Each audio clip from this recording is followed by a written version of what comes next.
wá Ọbásanjọ́ set up committee even El-Rufai òun ó wà lára àwọn committee yẹn bóyá òun ló tiẹ̀ ló head committee yẹn ó ní sẹ́wọ̀n pé òun ní immunity. wọ́n máa ti pé 32 trillion ó sọnù Nàìjíríà pé wọ́n lọ fi san ẹni tó bá wa gba tax wa. mo kí yín ẹ̀yin bàbá mi ẹ̀yin ìyá mi ẹ̀yin ẹ̀gbọ́n mi ẹ̀yin àbúrò mi mo kí yín ẹ wá nǹkan kẹ́ fìdílé kẹ́ wá gbọ́ àwọn àṣírí ìyá Ọbásanjọ́ àti pẹ̀lú 30 trillion tí wọ́n kó jẹ nínú òṣèlú ní pẹ́ ń gbowó táàsì tẹ̀dẹ̀ mú gbogbo ẹ̀ tẹ̀ ń fìyà jàráàlú tẹ̀ ń kówó tó yẹ kẹ́ fi máa tún ìlú ṣe tẹ̀ ń ṣe kíni tẹ̀ ń kó jẹ tẹ̀ ń pín láàrin ara yín ẹ wá nǹkan kẹ́ fìdílé kẹ́ wá gbọ́ àwọn àṣírí èyí tí wọ́n tún nínú fídíò yìí.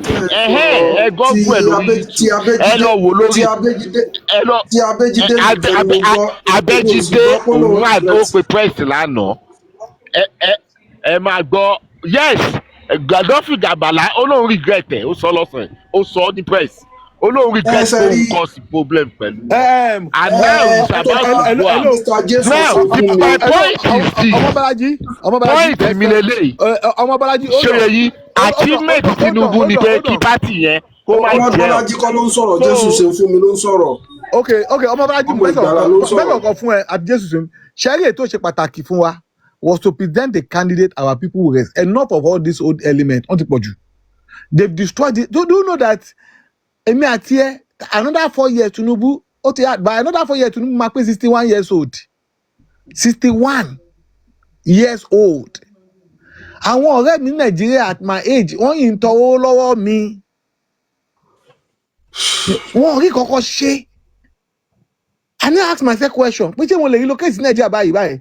And eventually going to do that being that because system the power system the reduce value life into anything onto a helpless.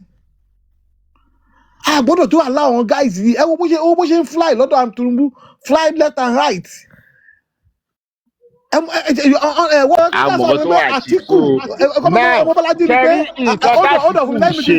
finish my thought.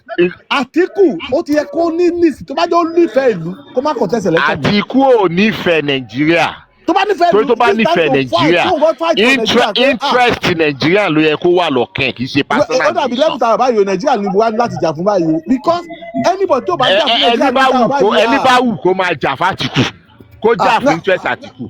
It's none of my own business. My own business be say ẹni tó máa jà fún interest gbogbo aráàlú fèmí. Èmi ò wà concern ẹni tó máa jà fún interest yẹn because we all know that go slow tí yẹn bá ti wà age things will get slow decision making will get slow. No, that's the fact now. ẹ má máa ní kó máa sọ bẹ́ẹ̀ mọ́ ẹ má máa compare Donald Trump to black man. No, it's age. Intelligent Donald Trump. No. Is that so? Intelligent Donald Trump. Any intelligent Donald Trump. Compare that. No. It's individual. That's who are intelligent than Donald Trump. No. It's individual. That's who are intelligent. And no, it's about Atiku and Donald Trump now. No. Intelligent than Donald Trump. I'm talking about age. It's about individual. Yes, age is part of it. Age is part of it. It's about individual. It's not about individual. I disagree with that. Age is a factor. They are still active. Age is a factor. No. Which active? Bobia is a 94. Is he active? Bobia is a 94. Is he active? Do you know why they say so about now? Bobia is a 93 now. Is he active? Bobia to one age 91. He doesn't know where he is. At the age of 91. No. Is he active? No. How are we going to be repeating the same scenario? Okay, that's all. Hold on. Age factor is very important. No, listen, that cannot be insult your opinion. No, let's listen to people's opinion. You have expressed yourself. Number one, I will tell you, people who are old are still performing. When this guy was younger, he didn't do jack. Bobby, you mentioned when he was Cameroon at a younger age. Paul Oji Sokalu was less than 40 years old when he became governor. He didn't do jack. Jaya Bello is less than 40 years old when he became governor. He didn't do jack. Let's mention those people. This guy, what's his name? Boni Aruna, who was a governor in Adama, was almost 50, but to possible also. He didn't do jack. The same, there's a younger man who was there, Juku. He did well. There is also Donald Duke. Donald Duke. Donald Duke was younger who did very well. Obasanjo Yes. will rule Nigeria again. Even Nigeria, Obasanjo is president today. Will do with his age. With his age, Yes, sir. Correct. It's not about the person. I see our professors in my school who are 78, 79. They see supervising PhD students. They put them on contract because the age limit which was 75. Fine. Doctor. There are some judges. There are some judges in Nigeria Kí who are bàbá something kí ni bàbá Afẹ́nifẹ́re yìí tó kú bàbá Afẹ́nifẹ́re yìí nìbàdàn at 90 something wọ́n ti máa interview ẹ̀ ní Arise bàbá tó kú ní last year yìí bàbá Afẹ́nifẹ́re yìí tó support Peter Obi at 90 wọ́n á dẹ̀. Ṣé Adédìbú? Bàbá Ayọ̀ No kí ló ń jẹ́ nù? Ayọ̀ Adébánjọ yà. wọ́n á sì yes wọ́n á sì pè ní Arise wọ́n á interview ẹ̀ and the man is still making sense. It is like that. Àwọn kan wà tẹ́ pé by their health wọ́n yẹ lora wọn ti bàjẹ́. Somebody said pé kí n sọ pé bí èèyàn ṣe lè bọ́bìnrin sùn. Ọ̀rẹ́ popsi mi baba Sliver is late now at the age of 81 ló bí ọmọ ìyàwó tó fẹ́ tí ìyàwó tó fẹ́ tó fi wá fẹ́ gbà tí ìyàwó ẹ̀ kú ọmọ 26 ni ó bímọ tí bàbá tó lọ. It has nothing to do with it o. It has to do with you. How do you take care of yourself as a person? How do you manage your brain, your content of your life? That matters. Atiku is not managing the content of his life. He lives. Those guys might be living. The number of wives he has now. How can somebody be focused like that? You understand it? So it is. And then you can even also be. What about Afe Balolala? Afe Balolala now? Afe Balolala now? Do you know Afe Balolala? Yeah, he's above 80 years old now. Obasanjo is above something. Obasanjo he jump látòkè níjẹta. Sílẹ̀ lẹ̀. Tí wọ́n fi dìmú tí ìyàwó ẹ̀sán fẹ́ kú tó bá kú òkú Nàìjíríà lòun tó fi ń ṣe ẹ̀yẹ́ mbẹ̀. It has nothing to do with the age. I can mention several people who are 80. What about Bode George? Listen to his interview now. Go and listen to Gohan when he talk. You listen to Gohan interview when they deal with him on Arise at the age of 90 something. It has nothing to do with the age. It has to do with you as a person. How do you take care of yourself? And then what's your content? This guy are the one that have stuff. Listen to they know they have something upstairs. It's when I listen to you, when you are listening to me, what's the content? The content of your brain that determines your output. It's like when what we are told in economics, when you put input and output, whatever you put it, your productivity determines what you put in. So performance, if somebody is not reading, is not exposing, is not going to school, is not enhancing himself, it won't perform very well. It won't. These are the guys who had ordinary diploma. You had masters. These guys are Tinubu to even question a certificate. These are people who went to school. We are talking of people who have something upstairs, who have brain, who can perform. Also, our PhD was an engineer. So let people that have something upset to them today. If Osibajo is there, nobody will talking about Obi now. If Obi said it now, it won't contest. If Osibajo is there, even if Fashola is there, nobody will talking about Obi now. Obi even said it now. It's because they know that the guys that are there is not having anything to offer. That's why even with AMSAT, so concession, people are saying, okay, AMSAT has something upstairs. You can't tell he has a PhD at 27 years. He has a PhD in Cranfield University here. He has worked with JP Morgan. So it's not a dog guy, though he might have the issue of concession, which people felt is cheating. But when he cut off about his content, he has something upstairs to offer. It's cerebral. So what matters is, are you cerebral or you are just talking? No, nobody's listening to talk. Even Unduka Obomana, have you listened to me talking with his age? So when you talk about age, no, it's not a factor. It's the factor is that the person doesn't have anything to offer. And I will have listened to Atiku. I've asked him, said you want to sell an NPC. When you sell it, what do you want to do it? How do you want to do it? And then we have asked him power. And Akitu have had issues in this. It was one that privatized all Nigeria assets. And those assets, are they functioning now? So ordinary things that you do, we're able to measure who you are. If you have the governors, we can see what he has done. Forget about whatever anybody is saying. He's there, standing begidi. The results are there. He invested in education. We saw the result. Alaba became first. He has money. Soludo built places. He said he didn't borrow money to build it. It's the investment of people put in Eurobond. Though. The interest rate they are talking. Another is not owing anybody. It's not borrowing money because we have put their money in their Eurobond, $150 million.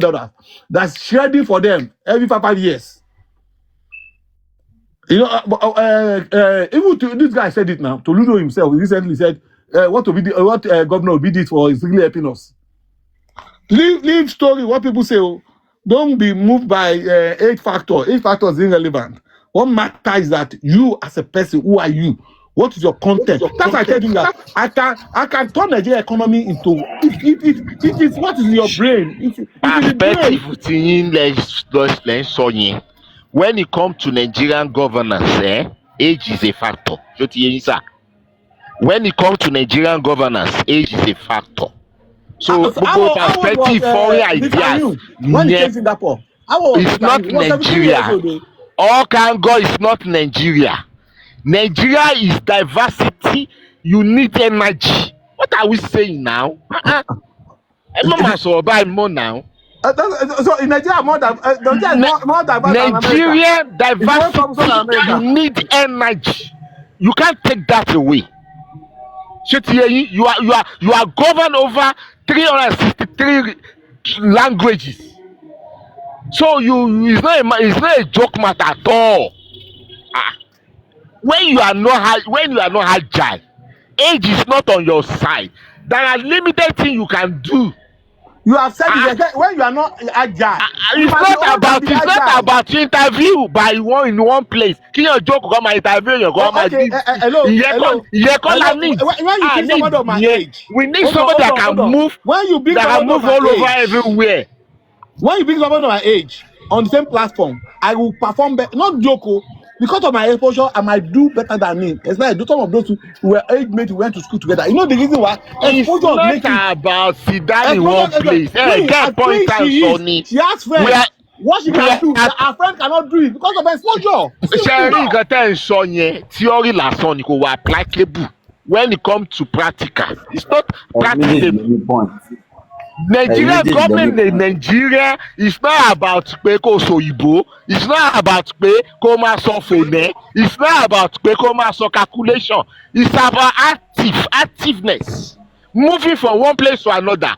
Look at what happened in Moraba now. Tí Tinubu lọ sí Benue tó sọ pé ibẹ̀ yẹn ọ̀nà yẹn ò dáa. If Tinubu is agile, is young, is agile, do you think that Tinubu will say that? Because kò lè rìn. He has no strength. Can Trump travel? Do you know how many places Trump? Ẹ má máa compare àwọn Nigerian people with Trump more now. Ẹ má máa compare àwọn with all foreigners more now. We are talking about Nigeria. Ẹ compare pẹ̀lú America. Ẹ má máa ṣe báyẹn now. Ẹ má máa ṣe báyẹn. No, ẹ má compare wọn. Diversity America yàtọ̀ sí ti Nigeria. Africa yàtọ̀ sí America. Bá a ṣe ń ṣe ní Nigeria yàtọ̀ sí bá a ṣe ń ṣe ní Europe. Ó yàtọ̀. A need èèyàn tó ní strength tó wà agile. Èèyàn tá máa rí kì í ṣe èèyàn tó máa sọ fún wa pé tó máa ṣe recording video tó máa play fún wa. We need somebody we can see, somebody that can go every state, someone that can move around. Mr. Omojesu. Mr. Jesu ṣe fún mi. Ó ní perspective ẹ o. Òun ká ìkúrò dẹ̀ ní interest tiẹ̀. Ó dẹ̀ ní nǹkan tó wù. Mr. Jesu ṣe fún mi. Ẹjọ́ sáà náà lè sọ̀rọ̀. Mr. Jesu ṣe fún mi. Sáà náà lè sọ̀rọ̀. Ẹgbọ́n ẹ̀ sà. You see, gbogbo àwọn dádì mi Dr. Joseph wọ́n fún yín ní instances. Ẹ̀ ń torí pé a fẹ́ support opinion wa. Ẹ̀ ń sọ pé ní Africa ó yàtọ̀. Àwọn Africa àìkí ń ṣèyàn àbí. It is not all about age. Tẹ́ bá sọ tẹ́ fi support the candidate yín, it is right. But we've had so many youths that have been in the corridor of power. We have so many youths that have become governor that they didn't perform anything. They perform woefully with their age. Kí ni wọ́n ń porúkọ ọkùnrin ara Kogi ọmọ ọdún mélòó ni tó fi jẹ governor? We have so many governors that they become governor or became governor at their 40 or 41 year. And they failed to perform. But Starbucks can sọ yẹn pé I can't even support ẹni tí ó wù wá fine. but it is not generally acceptable. arágbàlagbà náà tó jẹ gómìnà tí òun náà ò perform now. That is it. bó ṣe wà Nǹkan sọ náà nìyẹn. kò mátà yóò mátà ìtẹ́yìn sọ yóò mátà. It's a kò content. mátà it doesn't matter. It belongs to state, no matter. We are talking of somebody that will make decision policy for the country. Ṣé bí opinion yín lẹ̀ ń sọ, àwa náà ń sọ opinion títí náà. Nǹkan tá à ń sọ ní pé ní nǹkan tẹ́ ẹ sọ kò kí n ṣe pé ní sacrosanct ni. It is not general perspective ni. Personality ni. Personality ni, but ẹ kàn force ẹ pé ní báyìí ló sì gbọ́dọ̀ rí, and it is your own opinion. Ó lè jẹ́ popular opinion, but popular opinion ó máa ń wrong in so many instances. But bára pé ẹ̀rẹ́ yẹn challenge opinion yìí, ọmọ tó ti right you are totally right. How old was Aki? Gbà tó manage gbà tó pa society generally. How was he? Was a young guy now. He destroyed the bank. And then Obi lè perform tó bá débẹ̀, ó sì lè má perform. Èmi ò as far as I'm concerned, ẹni tẹ́mi support kó débẹ̀ l'Obi, but èmi ò rí gẹ́gẹ́ bí àlìjànú, mi ò sì rí gẹ́gẹ́ bí màláìkà. Òun náà ní floor rẹ̀, but mo mọ̀ pé ó better Tinubu. But mi ò lè sọ pé ní ti Àtíkù gan tó náà bá débẹ̀ ò lè perform better than Tinubu. Anybody lọ́dọ̀ ti tèmi ò tí ò tí débẹ̀ ń sìn, ó sì lè perform better than Tinubu. That is my own opinion. Àtíkù, yes sir. Yeah, ẹ ṣe mo gbádùn analysis àwọn méjèèjì, both doctor and Jesu. Àwọn méjèèjì náà ní point. In fact, two of them are far better than most of our leaders now. But in my own opinion, ẹ wo Tinubu báyìí, how old nígbà tó wọlé governor ní 1999. Most of our leaders tó ń sì ń lead wa lẹ́nu, how old gan ni Àtíkù tá à ń pariwo yìí ní 1999? After 27 years, after 25 years, ṣe tó fẹ́ fi stage sílẹ̀. What kind of mentality is that? Gbogbo wọn náà wà ní on that basis. Obi náà ti wà ń bẹ̀ ti pẹ́. Obi tóun tó bá gbóhùn náà la support, ẹja support rẹ̀. Àwọn gbogbo àwọn nǹkan tẹ̀ ń sọ yìí, òun náà ti wà nù system tipẹ́tipẹ́. Àtíkù vice president l'Àtíkù jẹ́rí. Látìgbà tó sì ti jẹ vice president kò tún ti jẹ nǹkan kan míì mọ́. Obi ṣe gómìnà rí. Gbogbo àwọn point tẹ́ ẹ̀ mú wá yẹn, ààrẹ yẹn tí ó tẹ́ bá fẹ́ listen sí opinion ẹlòmíì o, ààrẹ yẹn tí ó controversy yín. Ẹ sá èmi believe pé ní Obi ó better. That is my own. Àmọ́ gbogbo àwọn instances tẹ́ ẹ̀ ń sọ gbẹgbẹgbẹ tó bá débẹ̀ náà lèmi máa tún mọ performance ẹ̀. But tí láì tí débẹ̀ èmi ò tí lè rí performance ẹ̀. Tí n bá sọ pé kò dáa, so ti débẹ̀ náà ni. Tí n bá sì sọ pé ó dáa, ṣé bó sì yẹ kó débẹ̀ náà kí n tó mọ̀ ìpinnu báyìí ni ó ṣe perform. Ṣé understand? That is my own belief. Àtíkù sì ni èmi gbogbo pé ọ̀n tí Ọbásanjọ́ ń sọ nípa rẹ̀, Mr. Jesu ṣe ń fún mi, wọ́n lè mọ wọ́n ti tako ẹni tó sọ ìpè ní nǹkan báyìí l'Ọbásanjọ́ sọ lérí platform yìí, but lónìí nígbà tó jẹ́ ìpè ní kíní so wọ́n lè mọ tún mọ mú reference wá ìpè ní ṣe bí Ọbásanjọ́ sọ báyìí nípa Àtíkù. Àtíkù sọ pé ní Ọbásanjọ́ ń sọ ń pa òun politics lójó sọ vice president báwo ni president ó ṣe yanu kalẹ̀ tó fi jẹ́ pé ní owó tí vice president kó jẹ lábẹ́ ó lè la Nàìjíríà ní 40 years. Ẹ gbọ́ nǹkan tí Ọbásanjọ́ sọ, àwọn èèyàn ó sì làwọn èèyàn ń carry around all about nípa Àtíkù. Ó sọ nínú interview rẹ̀ pé ní òun sọ nígbà ìgbà tí wọ́n mú tó gbé accusation wá Ọbásanjọ́ set up committee, even El-Rufai òun ó wà lára àwọn committee yẹn, bóyá òun ló tiẹ̀ ló head committee yẹn. Ó ní sẹ́wọ̀n pé òun ní immunity. Nǹkan méjì ló máa fi ń àtàkì Àtíkù, nǹkan méjì kì í ṣe yẹn nìkan o, nǹkan méjì wọ́n máa fi ń àtàkì ẹ̀. Wọ́n máa ní ẹni tó yẹ kó òun ló kó gbogbo owó náà Nàìjíríà jẹ number 1. Number 2, wọ́n ní ṣe ẹni tó ń ta generator lè gbàdúrà kí náà wà ní Nàìjíríà. Nǹkan méjì tó máa fi tako ìgbìyànjú lọ. Ó ń ta generator. Wọ́n ló ń ta generator. Ṣé ẹni tó ń ta generator lè gbàdúrà kí náà dé Nàìjíríà? Mikano ni. Ṣé rí ìyẹn to me ìyẹn ò bọ́dẹ̀. The only thing tó bọ́dà mi pa Àtíkù. Nǹkan méjì tó máa ń lò nìyẹn sẹ́wọ̀n ní nǹkan méjì yẹn lọ. Age ẹ̀ because gbogbo ìtawà ń sọ yìí. Ṣé Tinubu wà president? tí Tinubu bá bẹ̀rẹ̀ sí torí í tó sọ bá sọ òyìnbó nípa èjì nísìn ẹ̀ bàbá wọn kọ́. tí Tinubu bá bẹ̀rẹ̀ sí í sọ fònẹ́ nísìn ẹ máa gbọ́ o tí Tinubu bá bẹ̀rẹ̀ sí í sọ fònẹ́ ní àwọn nísìn gọ́ọ̀mẹ̀ntì ló ń fún wọn ní wọ́n máa sọ pé àwọn èèyàn máa ní pé very intelligent business tiẹ̀ nìyẹn whatever he is doing with his life is his business bó ṣe ń ara àwọn business ẹ̀ nìyẹn personal business ẹ̀ nìyẹn it's none of anybody's business but my own concern here is this Atiku is age and nǹkan tí Buhari fi fìyà jẹ Nàìjíríà nìyẹn wọn kì í sábà complain nípa èjì kì í ṣe gbogbo èèyàn. Atiku is age náà ní ìsìn Atiku ti dàgbà Atiku tí ó ti dàgbà nísìn bí Buhari náà ṣe fi arúgbó ara wa gba pension Aso Rock nìyẹn arúgbó ara náà Tinubu ti lọ France báyìí fún treatment báyìí but wọn ò lè sọ pé ó lọ fún medical trip báyìí because event tó fẹ́ lọ fún ní Kigali àbí Zambia dẹ̀ni ó sì di Thursday kan tó bẹ̀rẹ̀ event yẹn àná France ló gbà lọ báyìí so ṣé bá ṣe máa waste owó náà nìyẹn tátìkù bá débẹ̀ ẹ jẹ́ ká máa ronú náà àwa sọ pé ìjàmbá sọ pé ó rántí ó ní memory ọ̀rọ̀ memory là ń sọ ni à ń sọ èèyàn tó fit tó wà physical fit tó lè move from one place to another tó yẹ pé tí problem bá ṣẹlẹ̀ ní Ọ̀ṣun state Mr President àti gbéra àti débẹ̀ kò ní give excuses kò ní máa travel kiri fún treatment ọkàn wa náà máa balẹ̀ pé president wa ń gbélé tó bá ń gbélé ṣé kò ní mọ nǹkan tó ń ṣẹlẹ̀ ní gbogbo àwọn nǹkan wọ̀nyí ló yẹ kí èèyàn máa consider kó tó máa sọ pé ká tó máa sọ pé à nífẹ̀ẹ́ nìyí à nífẹ̀ẹ́ léyìí à nífẹ̀ẹ́ léyìí.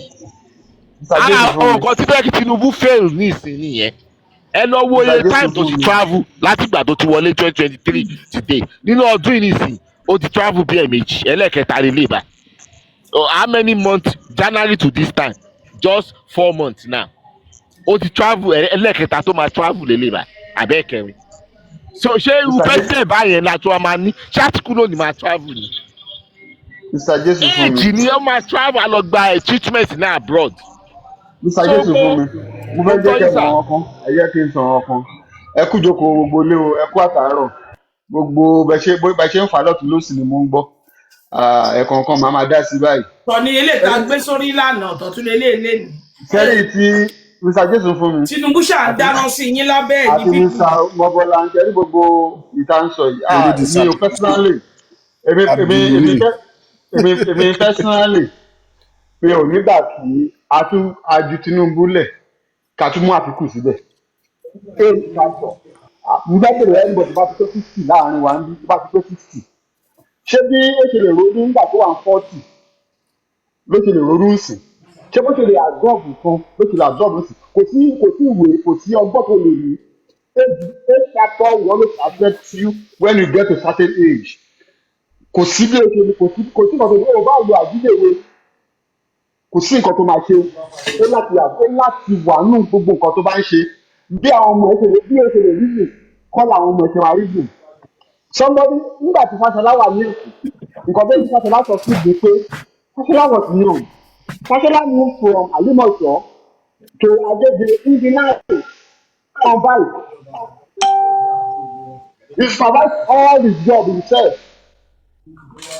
That is what makes him to succeed in Lagos. Some will pay Fáṣọlá ṣiṣẹ́ àwọn àtẹnuyàn lọ́sàn-án but orúkọ wọn ni mo kọ́ ó máa lọ lálẹ́. This is the type of person we want for Nigeria as at now. Lẹ́ẹ̀kan nìkan sọ pé we should not compare America with Nigeria. Ní America each state ní state ní autonomy to fi organize your work. In Nigeria all powers all the defence all military everything is in Abuja. It is not comparable. Anybody that wants to be Nigerian president must be somebody that is agile, that can work. We see. Look at what is happening to Tinubu. When Tinubu was in his late 40s, in Tinubu is my mentor. I have to tell you too, but I go against him when he was contesting the last election. I told him, I told people, this you can't contest, you have no ability, but I want to see what lo disadvantage to me, what lo against here. Torí kọ́ mọ̀ pé àwọn máa rí owó kó jẹ àwọn máa rí ọ̀nà gbà irú àwọn báyà ọ̀nà lúgà ibo ni wọ́n wà tí Tinubu bá wà upright tí Tinubu bá wà ní right senses irú àwọn báyà ọ̀nà lúgà wọn nǹkan ló bá ṣe òun kọ́ ló máa sọ̀rọ̀ fún Tinubu. Tinubu can speak for himself, but because of the age, ọ̀gá Báyọ̀ Ọ̀nànúgà ló speak fúngbà tó wà ní gọ́vnà náà. ọmọbọlá bá wa sí lẹ́kọ̀ọ́ mọ̀gán tó ṣẹlẹ̀ lẹ́kọ̀ọ́ I am insider. tó nǹkan ní spokesperson rẹ̀ nígbà tó wà lẹ́kọ̀ọ́ ni.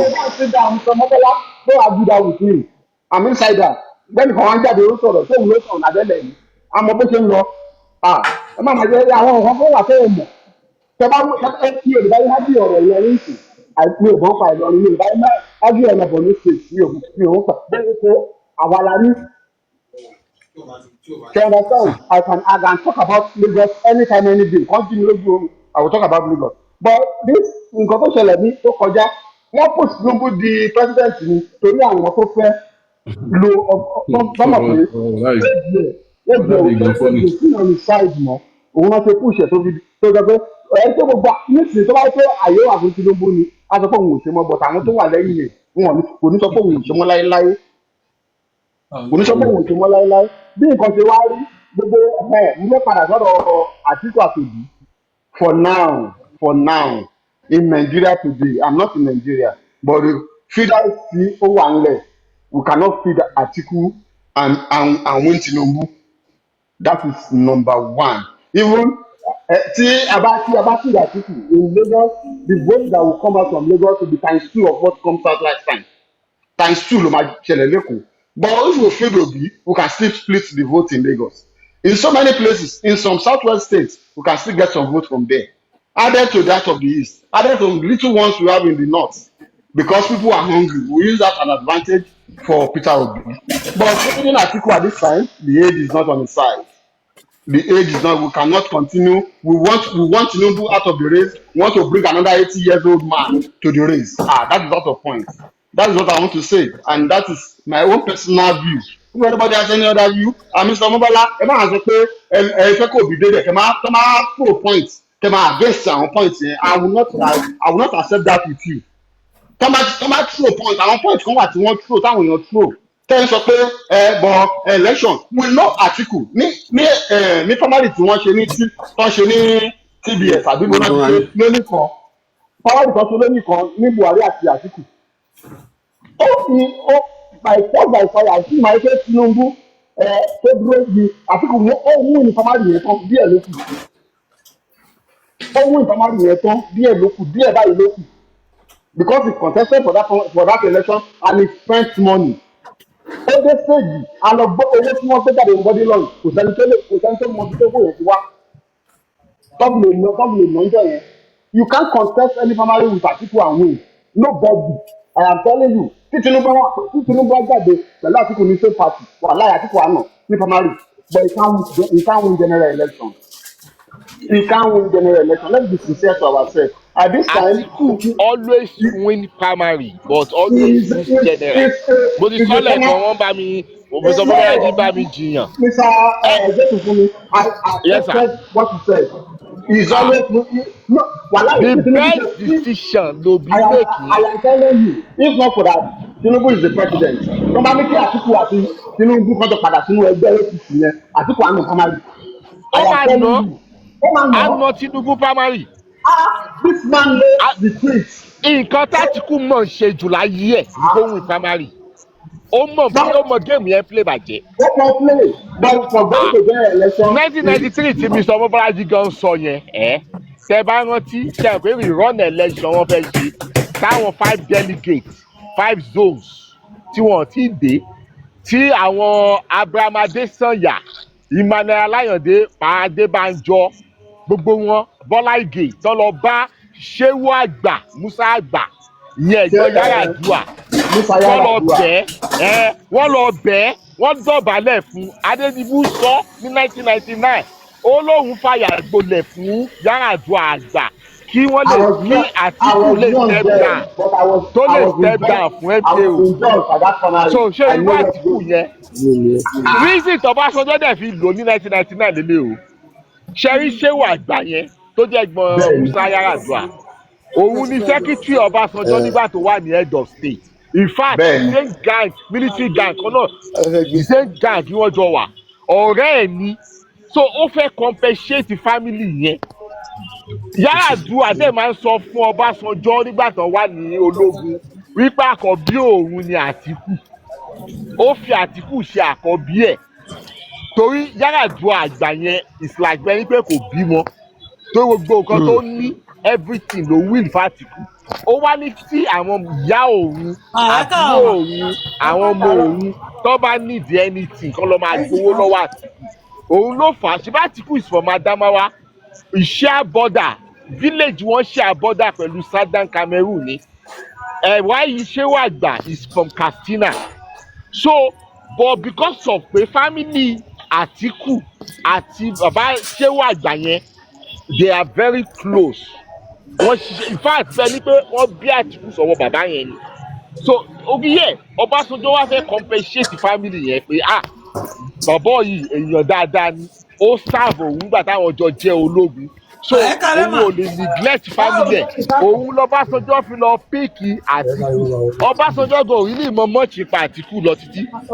Gbà tí Àtíkù device Ọbásanjọ́ tí Ọbásanjọ́ fi Àtíkù sí in charge of àwọn nǹkan kan tó fún ní authorization tó wáyé pé Àtíkù abuse ẹ̀, ìyẹn ló fi vow pé òun ò ní gbà k'Àtíkù succeed òun.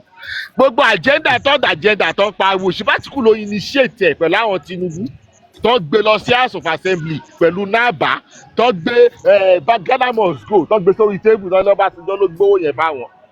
And everybody there wọ́n dẹ̀ kó jẹ́ wọ́n lóòótọ́ l'Ọbásanjọ́ gbé fún wọn, wọ́n gbé Ghana must go wọnú house wọ́n gbé sórí table ẹ wá assume pé Ọbásanjọ́ ló ní kán gbé wá fún yín. Kí ló fún aláṣọránsì pé kì í ṣe Àtíkù ló ní kán gbé wá? Kí ló fún aláṣọránsì pé kì í ṣe àwọn Tinubu ló ní kán gbé wá? Everybody will start saying that Obasanjo third time agenda, and they turn the thing. And up to now, some people still believe that she way. And Obasanjo was interviewed recently. There's something to say, mi ò lè ever only anybody tó bá sọ fún pé kó wá ṣe tán pé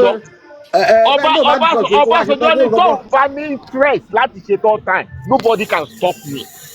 Tẹ́ bá dẹ̀ rántí nígbà tí ó kù a year or 2 years tí Obasanjo regime bá parí, Ọbásanjọ́ lọ ń repair gbogbo prison Nàìjíríà. Kùjé prison Abuja òun ló repair. Tí èyí tó wà ní Kaduna, èyí tó wà ní Sokoto, èyí tó wà ní Ọ̀yọ́ state, èyí tó wà káàkiri, èyí tó wà ní Ayésọ̀ ní Iléṣà, ó repair gbogbo ẹ̀. Ìyẹn ló ba àwọn politician lẹ́rù pé kí ló dé tí Ọbásanjọ́ ń repair prison, kí ló dé tó ń fi bẹ́ẹ̀dì àtútù àti fáànù tuntun sí prison. Ìwọ́n wá rò pé bàbá yìí ní plan láti kó àwọn kìíní sí àwọn politicians ẹ̀wọ̀n. Ẹ̀dẹ̀ má gbàgbé pé ó ní issue pẹ̀lú àwọn senate president, bí senate president mẹ́rin ló lò ní time ẹ̀, ó dẹ̀ lò bí speaker mẹ́ta or mẹ́rin or so ló lò. So ìyẹn ti fún àwọn politician yẹn ní grudges against ẹ̀ pé nǹkan tó bọ̀ wá ṣe lélẹ̀. So when the program Àtíkù rí pé Ọbásanjọ́ ò ní hand over fóun ló gbé propaganda third time agenda jáde, everybody dẹ̀ kó jẹ́. Up till now jẹ́ àmọ̀ pé lórí ọ̀rọ̀ refinery wọ́n interview Ọbásanjọ́ ní ìjẹta, that was on Wednesday ní Punch. Ó wà ní Punch, fún òṣèré wà ní Punch o. A lot of people do not hear this o. Now Ọbásanjọ́ sọ̀rọ̀ pa refinery, ó ní I have told them that refinery cannot work. Ẹni ẹ wá bèèrè lọ́wọ́ ẹ pé baba how do you know that refinery can never work again? Ó ní 1999 gbà tó di 2000. Ẹ máa gbọ́ Ọbásanjọ́ ní pé òun. Ìràbọ̀ ló interview rẹ̀ Ìràbọ̀. Ẹ máa gbọ́ let me speak please. Ọbásanjọ́ ní pé I invited Shell to come and manage Nigerian refinery. Ó ní Nigerian Shell wọ́n wá fòun onídòní ọ̀làdọ́là. Òun tún wá pe MD wọn àti CEO wọn. Bí kí ló ń ṣẹlẹ̀? Ṣé ẹ̀ ní interest láti take over kínní ni? Ẹ máa ní shares, government náà máa ní shares, a máa ta shares síta. Ó ní ẹni tó jẹ́ CEO Shell ó wá open up fóun. Ó ní sir, we went to that refinery, we do cross checking on Port Harcourt refinery. Sir, that refinery cannot work ever. Ìgbà tí ó sọ báyìí Ọbásanjọ́ ní why? Only most of equipment there, facility there has been liquidated. Pé ó need overhauling. Pé so kán lọ pass scrap. Kẹ́ni tó bá wá rà á kó wá lọ ra new material. Pé ó máa ṣe rebuild them from fresh ni from start. Ìjẹ́ ìmọ̀ wípé nígbà tí ó sọ ẹ̀ fún Ọbásanjọ́ nínú òun bàjẹ́. Ó lóòótọ́ wá pé another expert from US from Texas káwọn náà wá wò ó ní in fact àwọn tóun tún pè yẹn àwọn gangan ló kọ́ refinery yẹn and they are from Texas ní America. Ó ní wọ́n wá sọ fóun pé this refinery can never work again. Ó ní kò ju bíi 6 months interval ní Dangote Ọ̀tẹ́dọ́lá pẹ̀lú àwọn kan Alex Akinyele àti Ari Akande former Ọ̀yọ́ Ìbàdàn billionaire Ari Akande, they now came to me and asked me to hand over the refinery to them that they want to buy it and they brought money. Ó lóun ò ronú lẹ́ẹ̀mejì òun agree to it. Ó ní but Nigerians don't understand nǹkan tóun ṣe wọ́n sáré criticize òun pé òun ta refinery yẹn nítakùtà. Ó ní but wọn ò mọ̀ wípé nǹkan tóun rí refinery tí ó lè ṣiṣẹ́ tó ti di ẹgẹrẹmìtì tóun wá réyìn nǹkan tó kówó wá. Ó ní ṣé òun ò ní sáré gbà káwọn yẹn kọ́ lọ máa forí hàn wà lẹ̀. So that was what Obasanjo did. But Yar'Adua àwọn olóṣèlú yìí náà ló tún lọ complain sí Yar'Adua lọ́rùn tí Yar'Adua lọ reverse tó gba refinery yẹn padà lọ́wọ́ àwọn Dangote tó dá owó wọn padà. Now nígbà tó dẹ̀ tí wàá gbà ṣé refinery yẹn ṣiṣẹ́ títí dìsìn kò ṣiṣẹ́. So Obasanjo fi sọ fún wọn bẹ́ẹ̀ now 4 years how many years ló máa ń take láti kọ́ refinery èló lówó tó máa fi kọ́ èló ní Dangote fi kọ́ tiẹ̀. So what I'm trying to say is this ni pé ṣẹ́rí age ó determine ní 1999 how old is Obasanjo, how old is he nígbà tó di president in 1999. So that was why he was 69 years old. ṣé ẹ rò pé Obasanjo máa ń ṣe Mr. President explain this ní NTA lálálẹ́ àbí kò kì í ṣe sá. every end of the month Saturday first Saturday in every month ló máa ń ṣe. Ó máa ń ṣe Mr. President explain this thank you sir. So kò dẹ̀ sí state kan ní Nàìjíríà ní oṣù kan tí Ọbásanjọ́ kì í visit. So what I'm not comparing his health status with our current president wa but what I am concerned about is this. A lè sọ pé age ó affect Tinubu ó affect Buhari ó dẹ̀ fi Nàìjíríà sínú ìlà ìlò tí Nàìjíríà wà yìí ká tún wá tún kó sí another ìlà ìlò.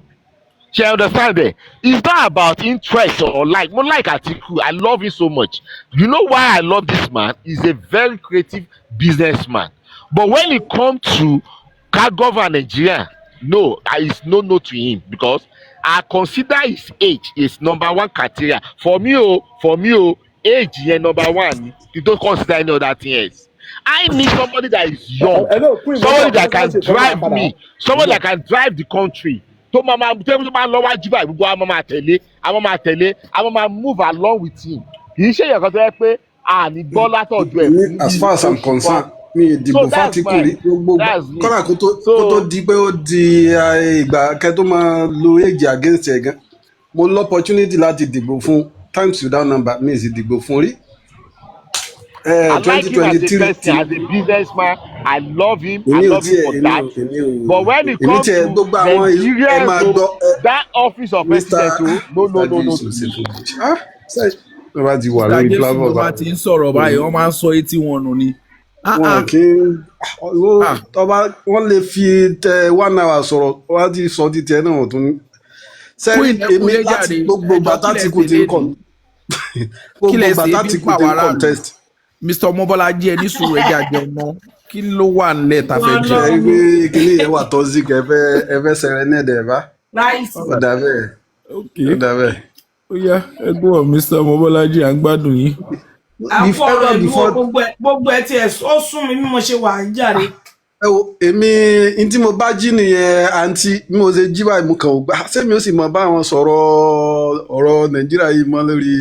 Mi tiẹ̀ kì í fẹ́ kọ́ sọ bọ̀ tìgbà tí mo rí pé gbogbo onífọ̀mù mi pé pẹ̀lú bí wàhálà ẹ ní pé mi gan mi wálé níjọ́ mẹ́ta yìí àwọn APC ńṣe ni wọ́n fún mi ní ìfúnpá tó ga ìgbà tí mo rí pé wọ́n frustrate Peter Obi kúrò ní pé wọ́n máa tún lọ sí another party mo ní ìwọ Ọlọ́run kí la wá fi ṣe APC ìgbà wo ni ẹ̀yin ti gbọ́.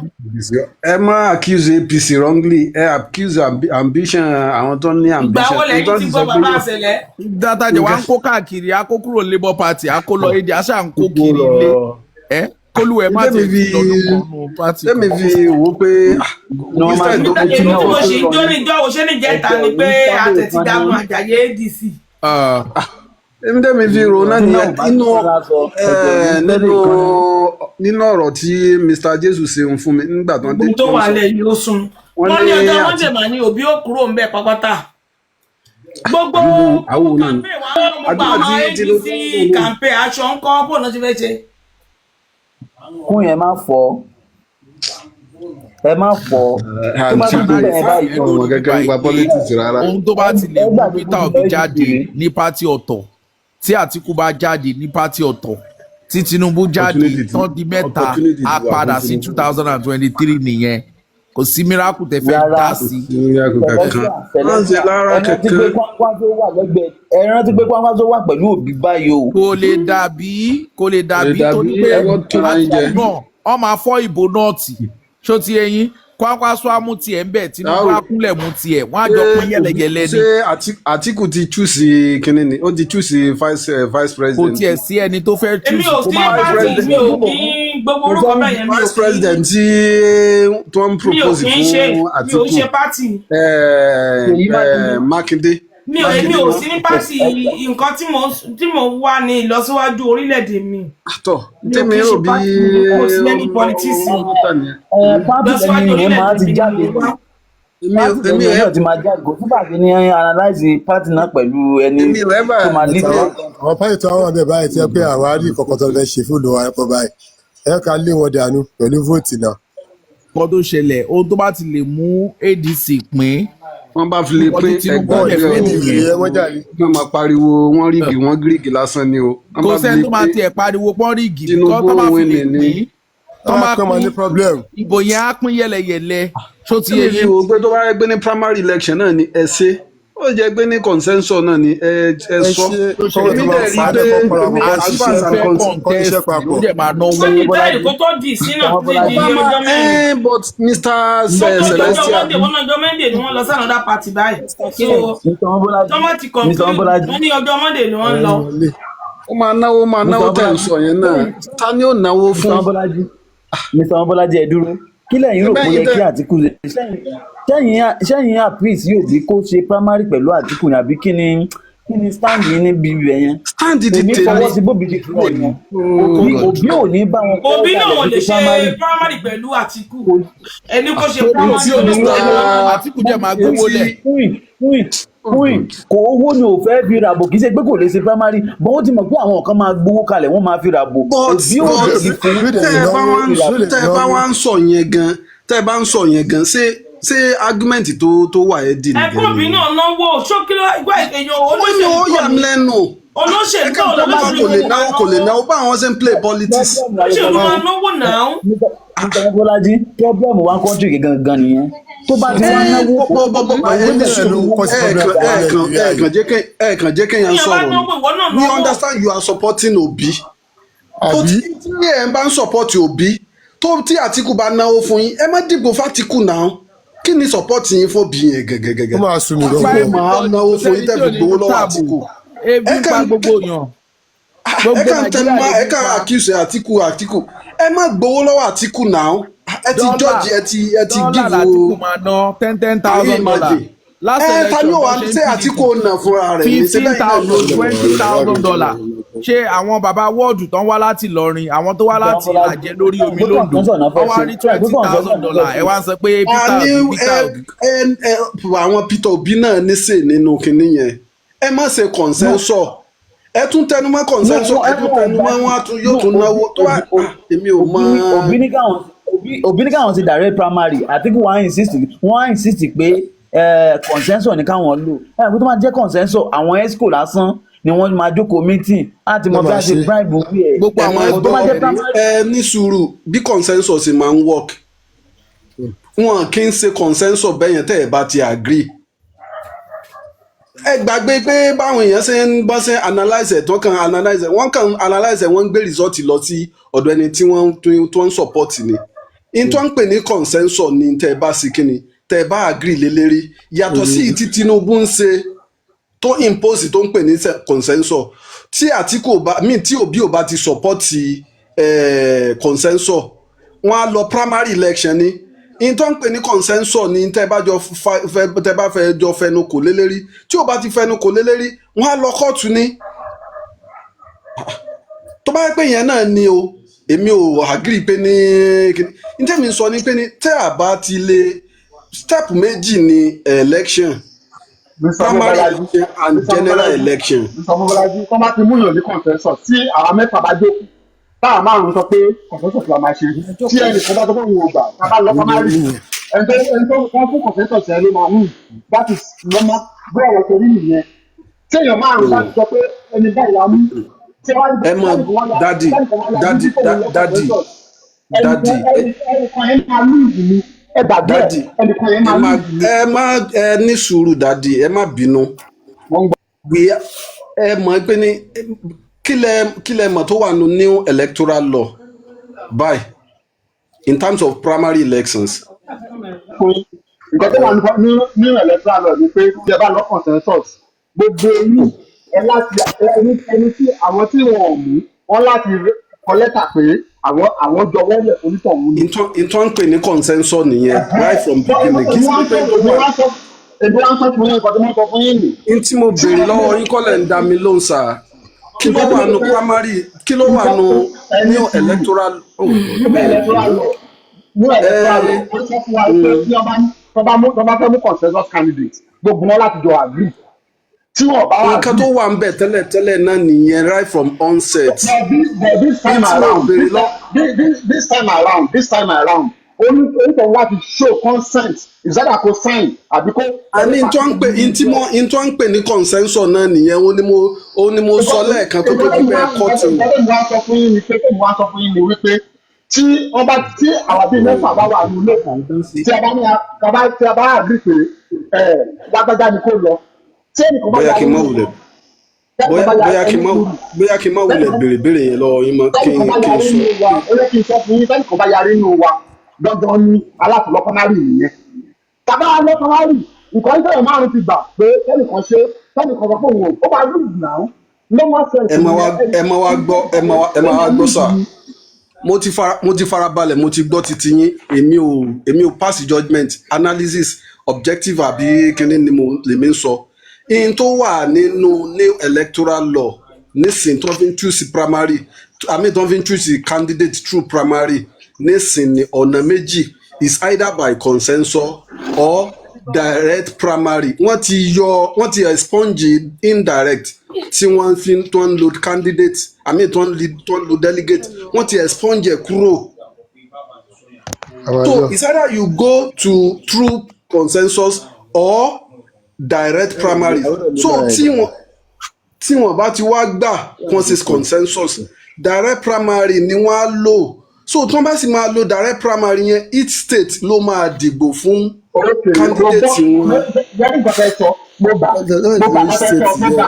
kan fẹ́ sọ o tí Arẹ́gbẹ́ṣọlá bá gbà kí wọ́n mú Àtíkù à consensus tí Kwara tó gbà tó mú Àtíkù à consensus tí Amaechi gbà tó mú Àtíkù à consensus tó bá ní kọ́ lọ primary tálífọ́ọ̀mù ní Ọ̀ṣun state tálífọ́ọ̀mù ní Rivers state tálífọ́ọ̀mù ní ibi tí àwọn tó agree to consensus tálífọ́ọ̀mù yẹn these are normal things ṣòṣèlú rí Mr. Mobala ṣòṣèlú láti wọ̀ mọ bó ṣe ń lọ gbogbo tí ẹ̀ẹ́dẹ̀ẹ́sì kọ̀ yẹn tí wọ́n mọ́ta.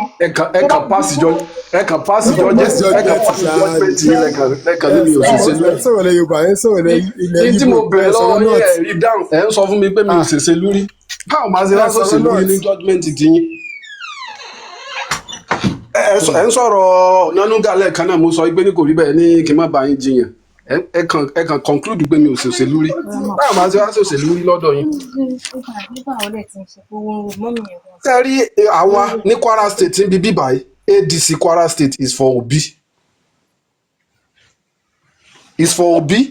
tí wọ́n bá lọ tẹ́ bá sì ṣe ní Kano is for Obi I'm very sure of that.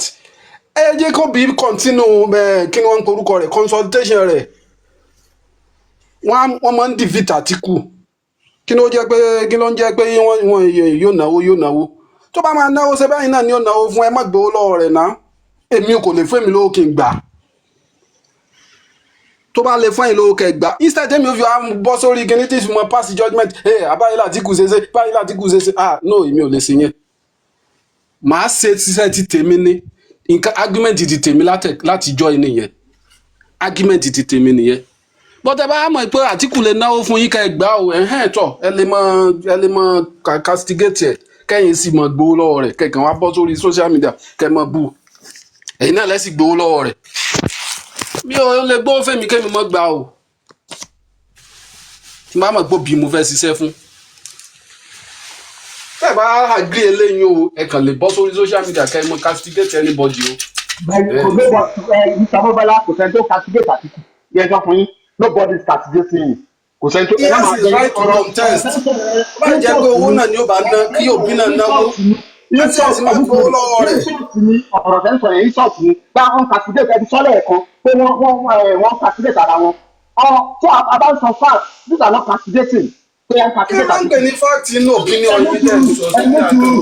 these are not castigating nípa castigate Àtíkù. I am telling you this. It's about castigate Àtíkù. We know his antecedents.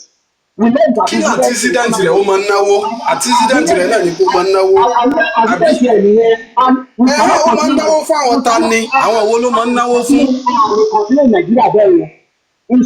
àní ẹ máa gbowó lọ́wọ́ rẹ̀ mọ́.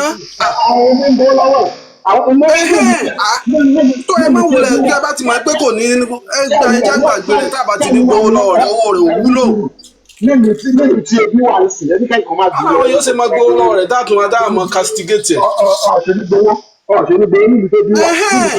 báwọn lóhùn sọ ayẹ kẹ́ mọ blame ẹ̀ èèyàn tó fẹ́ jẹ president ó sì máa gbọ́ owó lòun lè ná. You can't send us money and do good to Nigeria. Because Tinubu ṣe náà nìyẹn. You can't eat your cake and have it. It's either you don't collect money from him. You should go and sit down. Kó lọ sit down.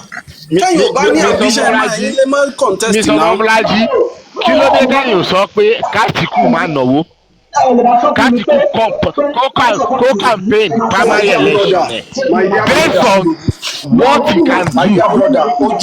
Why can't you say that? Ẹ máa gbọ́ ẹ̀yin ẹ̀ bára yín wí. O lè náwó primary kó má recover owó ẹ̀.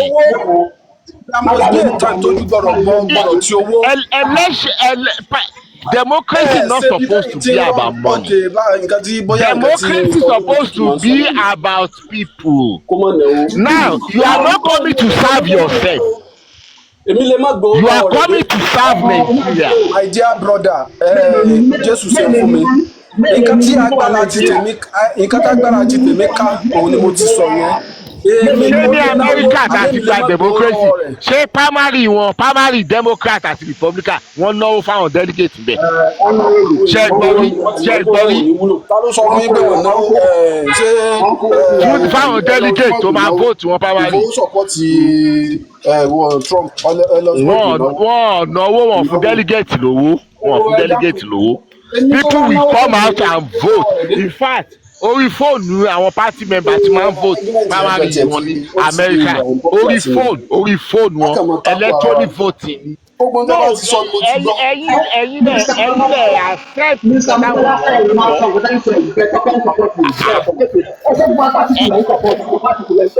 ó wà obvious now kò sí ìgbà tó wọ́n tẹ bá support Àtíkù but Àtíkù is age. Àtíkù is age. ọmọ tí bá ń sin nǹkan tí ò da ẹ ní bọ́mọ títí ní àfọ ìjọba ní yóò náwó kẹ́ má gbowó lọ́wọ́ rẹ ní ọmọ bá ti kò ní ìdí kò náwó ṣé ní ìsìnbà ẹni sùúrù Mr. Bọ́lájí ṣé mo nílò láti fún yín lówó kẹ́ tó fẹ́ràn mi. nǹkan yọ̀ kan tèmi tágbára di tèmi ká. ṣé mi nílò láti fún yín ní owó kẹ́yìn tó fẹ́ràn mi. Tí tẹ bá jóbìnrin báyìí mo wá fẹ́ dẹnu ìfẹ́ kọ yín ẹ jóbìnrin báyìí mo fẹ́ dẹnu ìfẹ́ kọ yín ṣé mo nílò láti fún yín lówó kí n tó dẹnu ìfẹ́ kọ yín. wọ́n máa ń náwó ẹni tí ò bá nífẹ̀ẹ́ òní ò ní gbà á àmì obìnrin tó ń fún lówó tí tó ń kọwó tí ó lọ sọ pé ní ẹni tó tálíkà yìí ló fẹ́.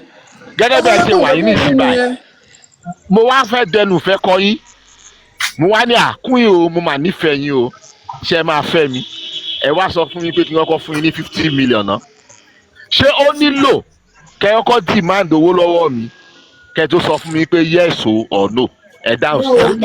ní wàá pé tìyẹn ní ìjọba pé tìyẹn èmi ò kọ́kọ́ wò ní náà bóyá ẹ lágbára ẹ lówó lọ́wọ́ o bí mi ṣe ẹgbẹ̀rẹ̀ 50 million lọ́wọ́ yín màá kọ́kọ́ wò pé ságbára yín gbé tó wà nílẹ̀ yìí ó yà ń lẹ́nu àbí o. kí n tó lè ẹ máa sọ dáhùn nǹkan tí ò jọra wọn. ṣé àwọn pé kì í ṣe gbogbo obìnrin ló máa béèrè owó ṣùgbọ́n a rí i pé ó ṣe kò ṣe òun ó jẹ tàárọ̀ òun ó jẹ tọ̀sán ó yà ń lẹ́nu. òun ó dẹ̀ níta lẹ́jẹ̀ bí ò tiẹ̀ ra aṣọ fóun kì í ṣe tó ń gbé ní tóun á ṣẹ̀ṣẹ̀ tá máa béèrè pé so bó ṣe rí fáwọn delegate tí wọ́n ń bọ̀ wá dìbò primary náà nìyẹn so àwọn náà fẹ́ gbà kan tí wọ́n lè gbà lọ́wọ́ aspirant because ó ṣeé ṣe kó má ṣe ó ṣeé ṣe pé kó gbà yẹn ni wọ́n máa gbà mọ́ tí wọ́n fi parí ọdún mẹ́rin wọn. so that is why Obi say I can't do that mi lè fẹ́ wá staff yín. ẹ jẹ́ kó bí náà náwó náà. bàbá Jésù ẹ jẹ́ kí n sọ sọ̀rọ̀ yẹn ṣẹ́rí mi ò fẹ́ sọ sí lórí torí pé àwọn méjèèjì kò sẹ́lẹ̀ tó jẹ́ ọ̀tá mi nínú wọn ẹ rí pé mi ò sọ sí lórí mo mú tọ̀dọ̀ mi pa ní torí mi ìfẹ́ sọ sí tí n bá mú màá fẹ́ sọ sí àwọn méjèèjì kò sẹ́lẹ̀ tó jẹ́ ọ̀tá mi nínú wọn the same love kan ni mo jọ ní sí wọn the same thing equal love kan mo jọ ní sí wọn kò sẹ́lẹ̀ tó jẹ́ ọ̀tá mi ń bẹ ṣùgbọ́n tó bá ní kémi ń sọ̀rọ̀ lójú tẹ ọmọ kékeré tèmi èmi mo ti sọ̀kọ́ tí bàbá Àtíkù tó rí tó náà fẹ́ ta lẹ́ni yìí bóyìí kí n máa sọ̀rọ̀ ká máa sọ̀rọ̀ tẹ̀lé mi lẹ́yìn I don't like it. ṣe rí bàbá Àtíkù kì í ṣe pé kò wù pé kí Òbí kó di president ṣùgbọ́n wò kó tó bá di president ọjọ́ orí ẹ̀tẹ́ ń sọ yẹn òun náà wò number 1 nìyẹn pé òun tún wá dúró again di ọdún mẹ́rin tó bá dọdún mẹ́rin yẹn Peter Obi yìí bí mo ṣe ń wò yìí ó lè ṣe dáadáa tó bá ṣe dáadáa táwọn pátì bá sọ pé kó continue nǹkan kí ló ń fẹ́ ṣe sí ìyẹn number 1 ó tún rò yẹn náà so bóyá tí kì bá ṣe pé tọjọ́ orí lọ́dọ̀ tèmi kò sí kan tó ṣẹlẹ̀ ó yẹ kí Àtíkù wò pé south ló kàn ní or south ni ò kàn ní nígbà tó ti ní kò sí nínú constitution number 1 ṣùgbọ́n àwọn kan tó yẹ pé ohun tó máa ń gbé sórí náà ni pé side south ló kàn side south ló kàn Bọ́lá ti lọ́dún mẹ́rin so ọdún mẹ́rin ló kù ní ọ̀dọ̀ south ń bí number 1 àwọn èèyàn tó ń rò yẹn pọ̀ gan so then number 2 pé Òbí yìí náà ẹ jẹ́ kó tẹ̀ tún ṣe ká tún rí pé ẹni tó tún yọ̀ǹgì ni tó bá pé kì í ṣe pé èjì ni lọ́dọ̀ tèmi èmi bá ní kí bàbá Àtíkù kó jẹ́ kí Peter Obi ṣe ní ojú ọmọ kékeré tèmi ni o kó ṣọdún mẹ́rin but èmi ó sọ fún yín pé ìsọnù ẹgbẹ́ pé lẹ́yìn ọdún mẹ́rin kì í ṣe pé kẹ́ wá sọ pé ó ṣe dáadáa àbí kò ṣe dáadáa o agreement is agreement ẹ jẹ́ ká jọ kíwọ́ bọ̀ bu ẹgbẹ́ tó bá pè mí ni o ọtọmátìkì gẹ́gẹ́ bí irun tí Bọ́lá ṣe fún Buhari òun ló jẹ́ kó dúró ti Buhari ọtọmátìkì èmi ni kíní ẹ̀ kàn òun ló jẹ́ kí Bọ́lá sọ pé èmi ló kàn so èèyàn ó ti mọ̀ nínú ẹgbẹ́ ADC pé bàbá Àtíkù ló kàn ọtọmátìkì ni tí wọ́n ń gẹtare ń bẹ̀ irú tó bá lọ ń sìn ní kíní ó lè mú kí lórúkọ ó lè mú Ṣèyí Mákindé tá ní ẹni yìí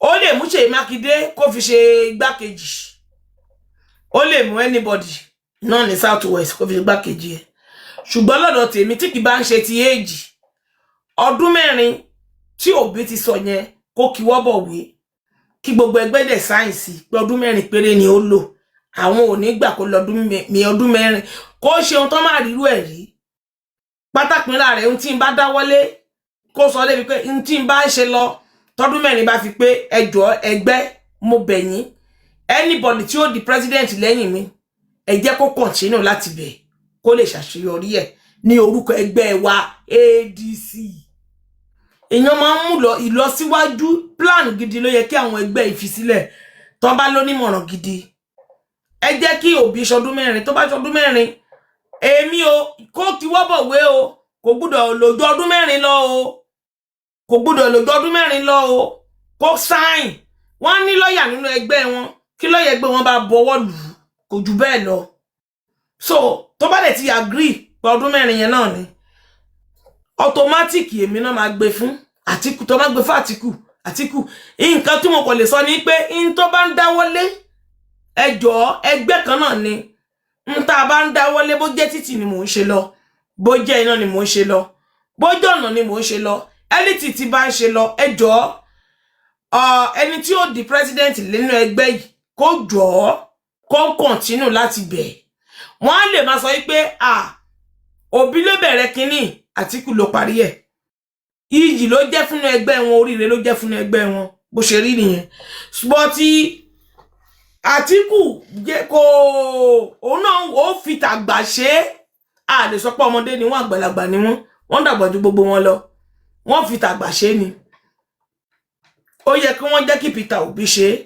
automatic ni bá jẹ́ bí Bọ́lá Ahmed ẹ rí pé ìgbà tí Bọ́lá Ahmed ní èmi ló kàn kò sẹ́ni tó lè yí lọ́wọ́ ẹ̀wò nínú ẹgbẹ́ mọ́ kò sẹ́ni tó lè bá jẹ ẹnu wò mọ́ nínú ẹgbẹ́ agreement nínú ẹgbẹ́ máa ń wà kò sẹ́gbẹ́ tí òun ní lọ́yà kó sign nínú ẹgbẹ́ kó bọwọ́ lùwé nínú ẹgbẹ́ wọn pé lẹ́yìn ọdún mẹ́rin mo máa gbé lẹ̀ o lágbájá náà dẹ̀ máa gbé fún kìí ṣe pé bóyá ẹnìkan tó tún wọlé ẹnìkan ló tún ṣe dáadáa no kó wà written document bá ti wà ó ti tán so but àwọn èèyàn wọn sọ pé ọjọ́ orí yẹn náà làwọn èèyàn tún máa sọ tó bá tún dìgbà yẹn náà pé bàbá 70 something bàbá 80 something ṣebí Bọ́lá ní nígbà tí Bọ́lá tó òun náà ó ti bọ́ sí 80 something wọ́n ṣàrùn síbẹ̀ àwọn ẹgbẹ́ ò lè sọ̀rọ̀ tó wọ́n ti rí pé ó ti sin àwọn tó irú Àtíkù náà sìn ohun táwọn ọmọ sọ́nà pọ̀ ti sìn wá tó òun ló ń náwó nú ẹgbẹ́ ẹ jẹ́ kó lọ ó ṣe dà kò ṣe dà ẹ jẹ́ kó lọ gẹ́gẹ́ bí irú Bọ́lá èyàn ò jẹ́ sípárì ni ẹ jẹ́ kó lọ ọmọ ẹgbẹ́ náà lè máa gáìdì ẹ̀ bàbá ẹ ṣe báyìí bàbá ẹ ṣe báyìí bàbá ẹ ṣe báyìí sí gbòòrò bàbá ẹ ṣe báyìí sí gbòòrò tó bá gbọ́ àbí tó bá gbà inú ẹgbẹ́ ló yẹ kán ti rí èmi ò sí inú ẹgbẹ́ kankan ẹ pé mo wà ní ẹgbẹ́ ni irú èmi ọmọ kékeré náà ti bá ń sọ̀rọ̀ ó yẹ kán máa gbọ́ bọ̀ mi ò join anything tí ò fún mi ní headache me I don't want it so bó ṣe rí nù so lọ́dọ̀ tèmi o ọ̀n bá jẹ́ kí Òbí lọ ń bò yọpọ̀ ọdún mẹ́rin ni but èjì yẹn náà làwọn èèyàn ò mọ̀ sọ èjì tó bá dọ̀dọ̀ Àtíkù ṣebí àwọn Tinubu APC àwọn náà jẹ́ sípárì ìgbà tó kan Tinubu wọ́n jẹ́ sípárì bí Tinubu ṣe ń gbọ̀n lọ́wọ́